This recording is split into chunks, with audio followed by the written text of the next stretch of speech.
प्रभु यीशु मसीह के पवित्र नाम में आप सबको सलाम।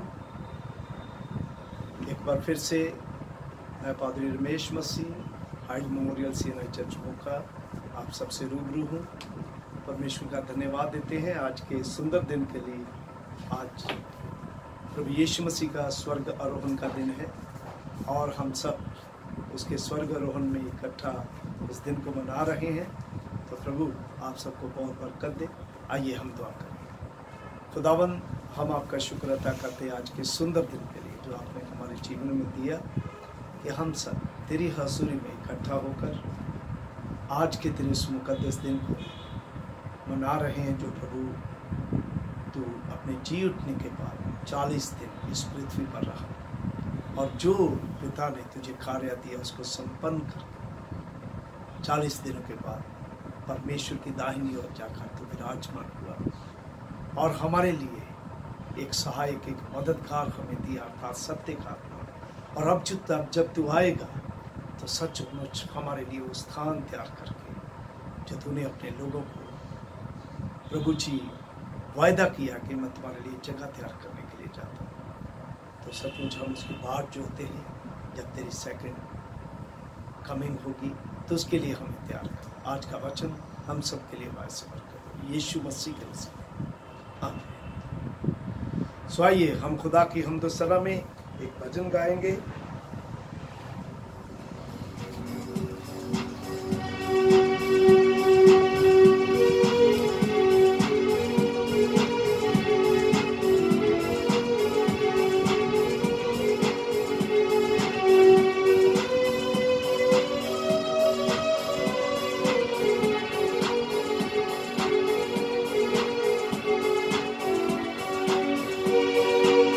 बदला दे तख्त लेके यीशु राजा आवेगा, बदला दे तख्त लेके यीशु राजा आवेगा।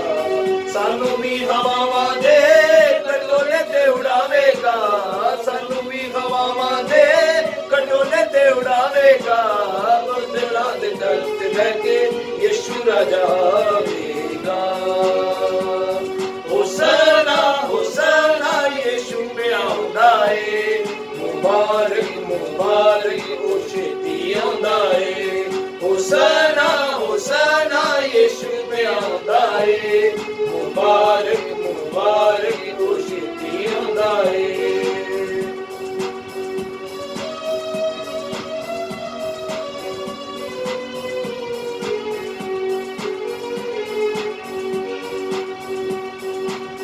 खून दे खरीदे ओले सजे हथ पैणगे, खुशियां ते सदरां दे फुल किण पैणगे।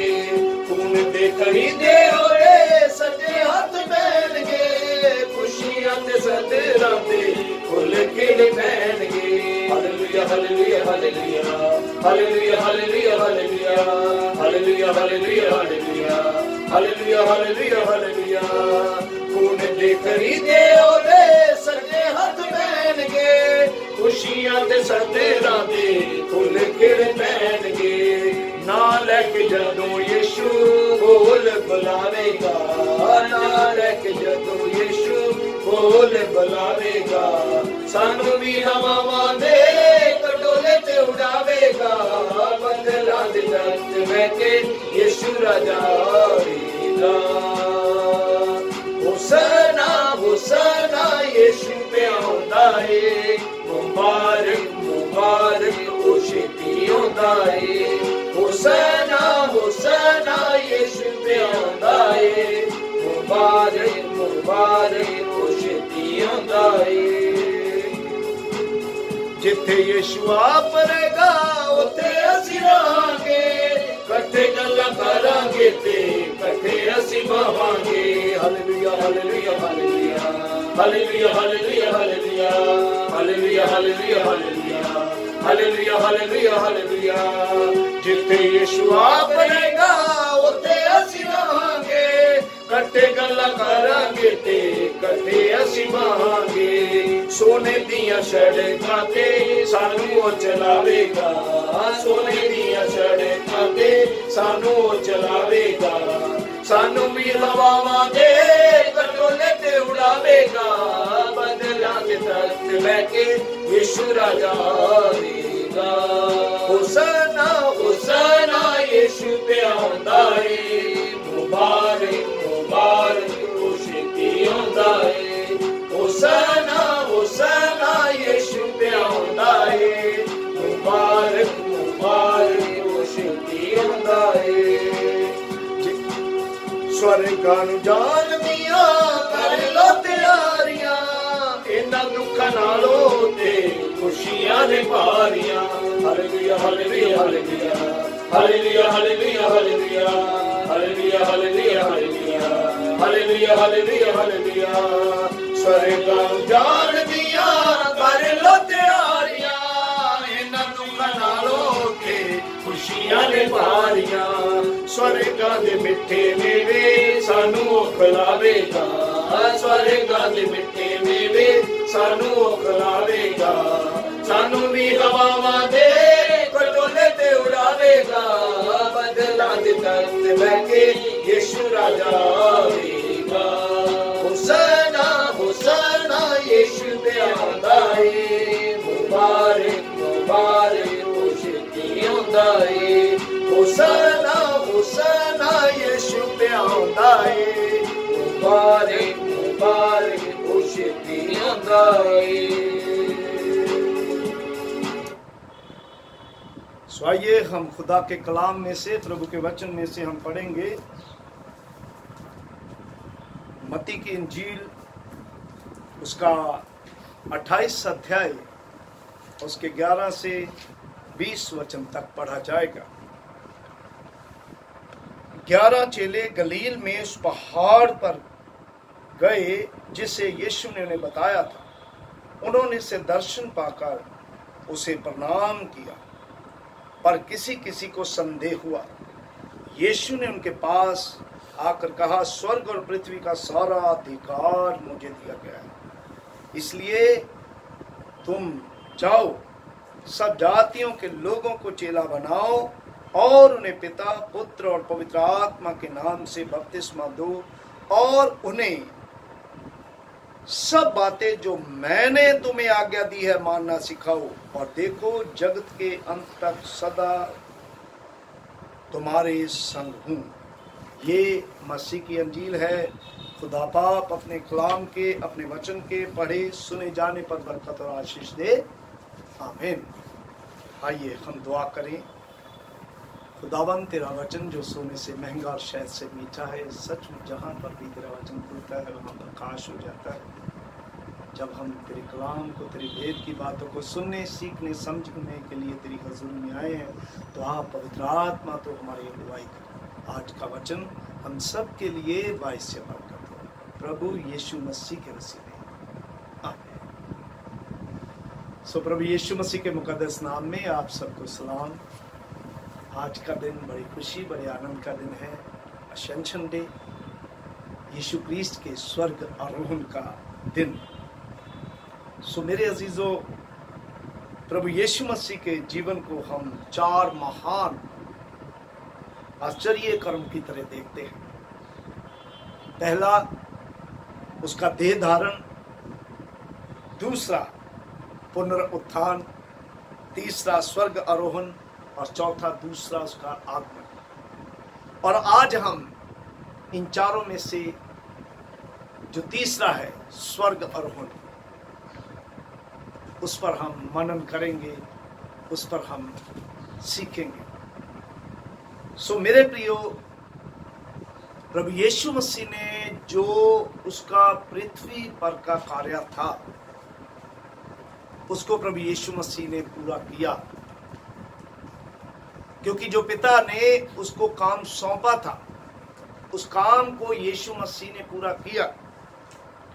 तो उसने अपनी स्वर्गीय सेवकाई में स्वर्ग आरोहण के द्वारा प्रवेश किया, क्योंकि वचन में उसने कहा था, जब हम पढ़ते हैं खुदा का कलाम यूहन्ना की इंजील उसका 14 अध्याय, और उसके जब हम पढ़ते हैं यूहन्ना की इंजील उसका 14वां अध्याय, उसके हम पहले ही वचन से, तो यहाँ पर प्रभु यीशु मसीह ने कहा, तुम्हारा मन व्याकुल ना हो, पिता पर विश्वास रखो और मुझ पर भी विश्वास रखो। मेरे पिता के घर में बहुत से रहने के स्थान है, यदि ना होते तो मैं तुमसे कह देता।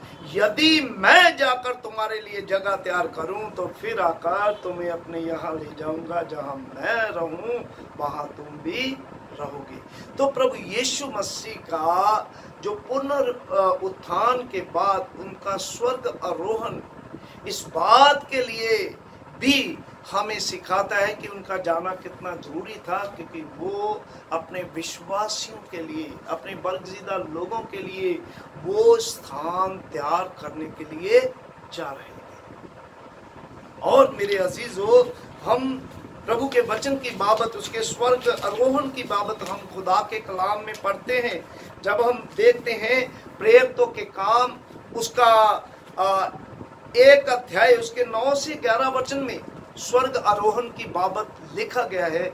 और इसके बाबत ये कहा गया कि ये कहकर वह उनके देखते देखते ऊपर उठा लिया गया और बादल ने उसे उनकी आंखों से छिपा लिया।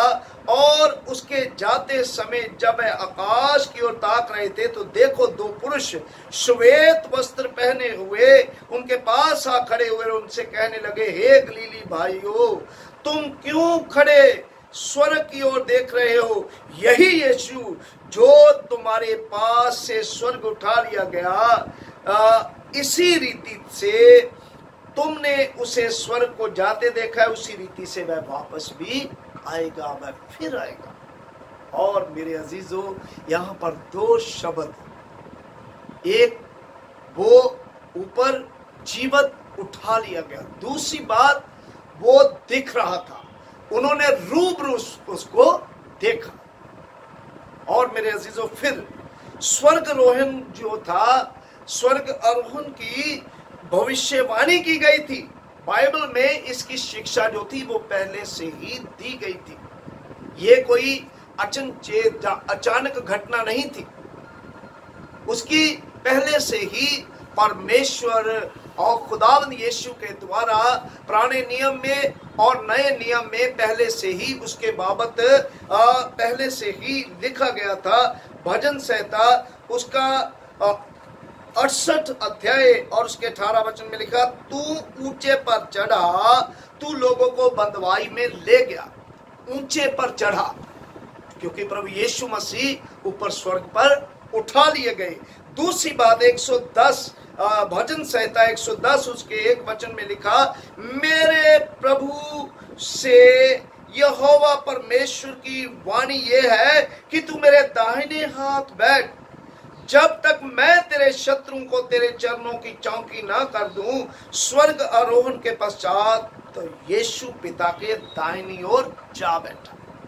ये इस बात के लिए बताया गया है कि वे पहले से ही उसकी बाबत पुराने नियम में, नए नियम में बताया गया था। और लूका की इंजील उसका 9 अध्याय उसके 51 वचन में लिखा, जब उसके ऊपर उठाए जाने के दिन पूरे होने पर थे तो उसने यरूशलेम जाने का विचार दृढ़ किया। स्वर्ग आरोहण ये जो था, ये पहले से ही परमेश्वर की एक योजना थी कि कैसे खुदावंद प्रभु यीशु मसीह को, जब यरूशलेम में प्रभु यीशु मसीह ने विजयी प्रवेश किया तो कैसे वो रोमी हुकूमत के हवाला किया गया, कैसे उस पर जुल्म हुए, कैसे उसको क्रॉस पर चढ़ाया गया, उसको गाड़ा गया और फिर 30 दिन वो मृतों में से जी उठा और 40 दिन वो इस पृथ्वी पर रहा। और फिर हम देखते हैं यूहन्ना की इंजील उसका 14 अध्याय उसके 28 वचन में लिखा, मैं जाता हूं, मैं पिता के पास जाता हूं क्योंकि पिता मुझसे बड़ा है, मैं जाता हूं। प्रभु यीशु मसीह ने ये अपने चेलों को पहले ही बता दिया था कि मेरा जाना जो है वो आवश्यक है, मेरा जाना जो है वो जरूरी है। और तीसरी बात जब हम देखते हैं वो है स्वर्ग आरोहण जो है उसके पुनरुत्थान के 40 दिनों के बाद हुआ। यीशु ने पिता के पास वापस लौटने में देरी की, वह इस पृथ्वी पर रुका रहा। उसके ऐसा करने के अनेक कारण हैं। मेरे प्रियो, यीशु मसीह ऐसे ही 40 दिन पृथ्वी पर नहीं रहा। उसके अनेक कारण हैं, अनेक कारण है जिसकी वजह से वो 40 दिन इस पृथ्वी पर रुका। पहली बात, उसका क्या कारण था? जिससे वो एक मात्र भी उनमें संदेह ना रहे कि वास्तव में वह मुर्दों में से जी उठा है या नहीं जी उठा। प्रभु यीशु मसीह उनके हर एक संदेह को, हर एक शक को दूर करना चाहते थे। ये उनका रुकने का एक कारण था। दूसरी बात, वह इसलिए ठहरा रहा ताकि चेलों को मसीही विश्वास संबंधी अधिक निर्देश दे सके।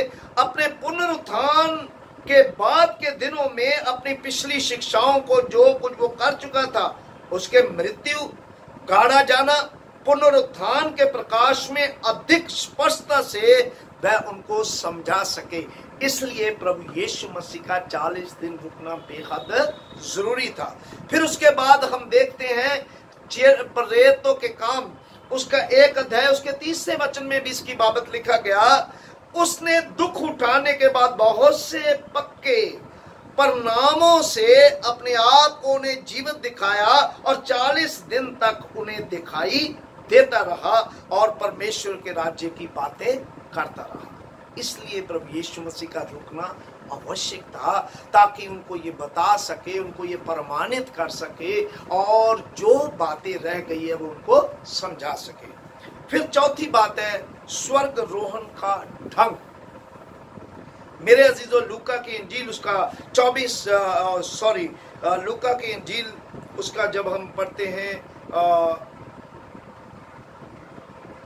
24 अध्याय और उसके 51 वचन में लिखा है, और उन्हें आशीष देते हुए वह उनसे अलग हो गया और स्वर्ग पर उठा लिया गया। इसलिए प्रभु यीशु मसीह जो थे, एक तरीका था, एक योजनाबद्ध तरीका था कि वो उनको आशीष देकर फिर वो ऊपर स्वर्ग में उठा लिया गया।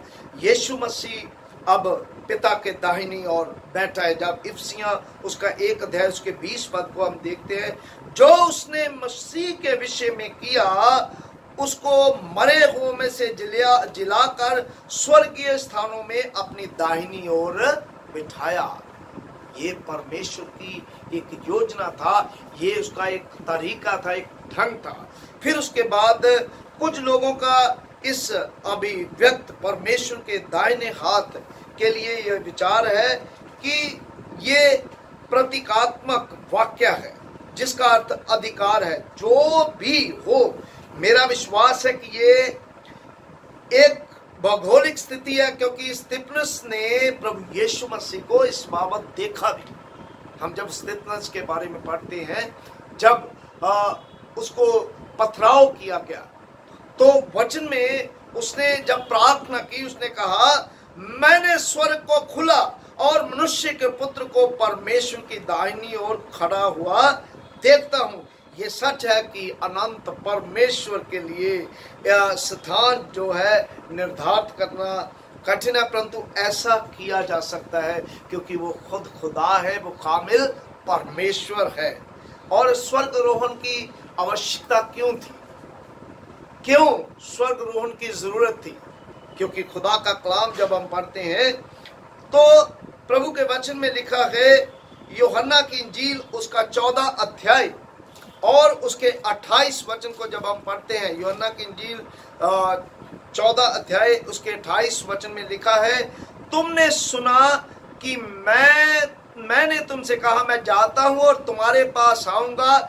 यदि तुम मुझसे प्रेम रखते तो इन बातों से आनंदित होते कि मैं पिता के पास जाता हूं, क्योंकि पिता मुझसे बड़ा है। मेरे प्रियो, प्रभु यीशु मसीह का पिता के पास जाना बेहद जरूरी था। पहली बात, क्यों जाना जरूरी था? क्योंकि प्रभु यीशु मसीह ने जो उसके विश्वासी लोग हैं उनके साथ उसने वायदा किया था कि मैं चाहता हूं और तुम्हारे लिए एक सहायक, एक मददगार अर्थात सत्य का आत्मा भेजूंगा जो तुम्हारी अगुवाई करेगा। और दूसरी बात, उसका जाना क्यों जरूरी था? क्योंकि प्रभु यीशु मसीह ने कहा कि मैं जाता हूं, तुम्हारा मन व्याकुल ना हो, मेरे पिता के घर में बहुत से रहने के निवास स्थान हैं। मैं जाता हूं, जाकर उन निवास स्थानों को तैयार करूंगा, और मैं जब वापस आऊंगा मैं तुमको अपने साथ लेकर जाऊंगा, क्योंकि जहां मैं रहूंगा तुम वहां पर रहोगे। तो प्रियो, प्रभु यीशु मसीह का इन बातों के लिए जाना आवश्यक था, जाना जरूरी था। क्योंकि वचन में जब हम पढ़ते हैं तो यूहन्ना की इंजील उसका 20 अध्याय उसके 16 और 17 वचन को, यूहन्ना की इंजील उसका 20 अध्याय उसके 16 और 17 वचन में लिखा है। इसमें यीशु ने उनसे कहा मरियम। उसने पीछे मुड़कर उससे इब्रानी भाषा में कहा रबूनी, अर्थात हे गुरु। यीशु ने उससे कहा मुझे मत छू, क्योंकि मैं अब तक पिता के पास ऊपर नहीं गया, क्योंकि मेरे भाइयों के पास जाकर उनसे कह दे कि मैं अपने पिता और तुम्हारे पिता और अपने परमेश्वर और तुम्हारे परमेश्वर के पास ऊपर जाता हूँ। उसका पिता के पास जाना बेहद जरूरी था। फिर मेरे अजीजों, स्वर्गरोहण का अभिप्राय, स्वर्गरोहण का अभिप्राय, यीशु पिता की महिमा करने के लिए स्वर्ग में गया। उसका एक अभिप्राय था कि वो अपने परमेश्वर की, अपने पिता की महिमा, उसकी बड़ाई करे, इसलिए वो स्वर्ग में गया। क्योंकि यूहन्ना की इंजील उसका 17 अध्याय और उसके 1 वचन में लिखा, यीशु ने ये बातें कही और अपनी आंखें आकाश की ओर उठाकर कहा, हे पिता, वह घड़ी आ पहुंची है, अपने पुत्र की महिमा कर कि प्रभु भी तेरी महिमा करे, कि पुत्र भी तेरी महिमा करे। सो मेरे प्रियो, ये प्रभु यीशु मसीह का अभिप्राय था। और प्रेरितों के काम उसका 5 अध्याय उसके जब हम 31 वचन को पढ़ते हैं तो यहाँ पर भी 5 अध्याय और उसके 31 वचन में लिखा, उसी को परमेश्वर ने प्रभु और उद्धार करता ठहरा कर अपने दाहिने हाथ पर ऊंचा कर दिया, कि वह इस्राएलियों को मन फिराव की शक्ति और पापों की क्षमा प्रदान करे। मेरे अजीजों, प्रभु यीशु मसीह का परमेश्वर के स्वर्ग आरोहण जो था वो उसका अभिप्राय था कि वो वचन में लिखा है दाहिने और उच्च कर दिया कि वह इस्राएलियों को मन फिराओ और शक्ति और पापों की क्षमा प्रदान करे। फिर मेरे अजीजों, हम देखते हैं खुदा के वचन को, प्रभु के पाक कलाम को इब्रानियां 6 अध्याय और उसके 20 वचन में, इब्रानियां 6 अध्याय और उसके 20 वचन में भी लिखा है खुदा के कलाम में, जहां यीशु ने मलिक सिद्दीक की रीति पर सदा काल का महायाजक बनकर हमारे लिए अगुवे के रूप में प्रवेश किया। और प्रभु यीशु मसीह का ये अभिप्राय था। स्वर्गरोहण के जो परिणाम मेरे अजीजों मुकद्दस बाइबल में है और वचन में लिखा है, उसने मनुष्य को दान दिया। उसका एक परिणाम है। इफिसियां 4 अध्याय उसके 8 वचन को जब हम पढ़ते हैं, और उस प्रेरित की इफिसियां की कलीसिया को पत्री और उसका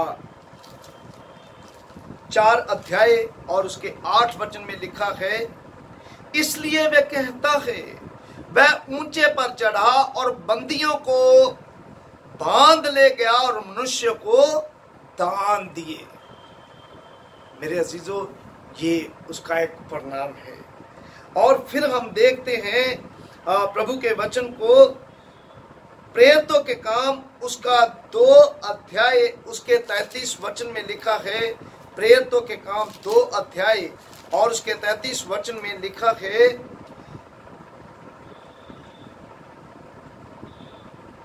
इस प्रकार परमेश्वर के दाहिने हाथ से सर्वोच्च पद पाकर पिता से वह पवित्र आत्मा प्राप्त करके जिसकी प्रतिज्ञा की गई थी, उसने ये उंडेल दिया जो तुम देखते और सुनते हो।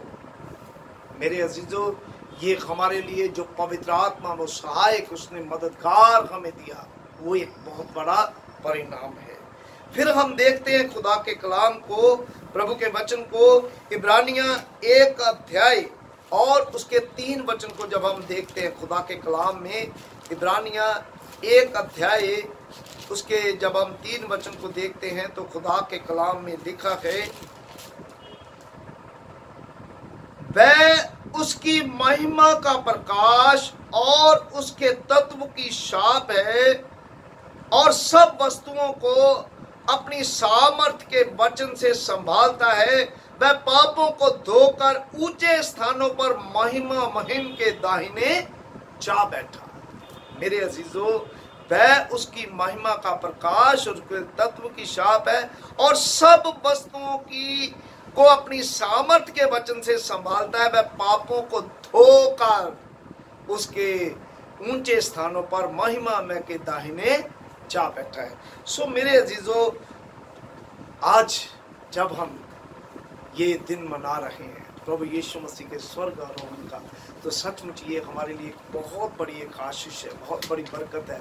क्योंकि यदि प्रभु यीशु मसीह का स्वर्ग आरोहण ना होता तो मेरे प्रियो, वो पवित्र आत्मा हमें दान के रूप में ना मिलता। वो पवित्र आत्मा जो हमारा सहायक, हमारा मददगार है, आज वो हमारी अगुवाई करता और सदा सर्वदा वो हमारे साथ है। दूसरी बात, प्रभु यीशु मसीह के स्वर्गारोहण के द्वारा जब उसका स्वर्गारोहण हुआ तो उसने हमारे लिए वो स्थान, हमारे लिए वो जगह तैयार की है अपने बरगज़िदा लोगों के लिए। अब जब उसकी आमद होगी तो वो अपने चुने हुए लोगों को अपने साथ लेकर जाएगा। सो हम खुदा का शुक्र करें, प्रभु का धन्यवाद करें प्रभु के स्वर्गारोहण के लिए कि उसके द्वारा हमें पवित्र आत्मा मिला, उसके द्वारा हम उन स्वर्गीय स्थानों के उत्तराधिकारी हुए। तो हमें उसकी आमद के लिए अपने आप को तैयार करना है, हमें खुदा के वचन के द्वारा अपने आप को तैयार करना है। जो हम में कमी घटियाँ हैं उन सब को हमने दूर करना है। क्योंकि मेरे प्रियो, वो स्थान, वो जगह हमें ऐसे ही नहीं मिलेंगे। उनके लिए हमें अपने आप को पूर्ण तौर से प्रार्थना करें, वचन पढ़ा करें, खुदा के कलाम के अनुसार चला करें, ताकि हम उन वचनों को ग्रहण करने पाए। सो खुदावन आप सबको बड़ी बरकत दे, प्रभु आपको आशीष दे, प्रभु अपने वचन के पढ़े सुने जाने पर बरकत और आशीष दे। आमीन। आइए हम दुआ करें। प्यारे खुदावन, तेरा धन्यवाद देते हैं इन सुंदर वचनों के लिए जो आपने हमें दिए। जितने भी लोगों ने तेरे वचनों को सुना सब आशीष पाए। एक एक को अपनी आमद के लिए तैयार कर, एक एक के जीवन को अपने वचन के द्वारा तैयार कर। हमें जितनी भी कमी खटी कमजोरियां हैं अपने बेटे यीशु मसीह के नाम से उन सारी को दूर करें। जितने भी लोग इन वचनों को सुन रहे हैं, घरों में हैं, उन सबको बड़ी बरकत दे। विशेषकर हम प्रार्थना करते हैं जो भाई प्रभु जी CMC में एडमिट है, पिता परमेश्वर विदेश से आया है, तो प्रभु उस भाई को तंदुरुस्ती देना, शिफा देना, आराम देना। और जितने भी लोग कोरोना वायरस से पीड़ित हैं, अस्पतालों में बीमार हैं, उन सबको भी तंदुरुस्ती देना। और जो medical staff, doctor staff, nurses, paramedical staff और जितने भी पुलिसकर्मी, सफाई कर्मी, जितने भी लोग प्रभु जी इस समय, इस आपदा के समय खिदमत में लगे, उन सब की मदद करना, उनको भी संभाल कर रखना। आज सारा दिन हमारी अगुवाई करें यीशु मसीह के वसीला से। आमीन। ऐ हमारे बाप, तू जो आसमान पर है, तेरा नाम पवित्र माना जाए, तेरी बादशाह आए, तेरी मर्जी जैसे आसमान पर भी होती है ज़मीन पर भी। हमारे रोज़ की रोटी आज हमें दे, जैसे हम अपने कसूर को माफ़ करते तो भी हमारे कसूर माफ़ कर। हमें आजमाइश में न पड़ने दे बल्कि बुराई से बचा, क्योंकि बादशाह, कुदरत और जलाल हमेशा ही के हैं। आमीन। अब हमारे खुदा यीशु मसीह का फजल, खुदा बाप की मोहब्बत, पाक की ताकत और शराकत हमें से हर एक के साथ अब से लेकर हमेशा हमेशा तक करती रहे। आमीन। सबको सलाम।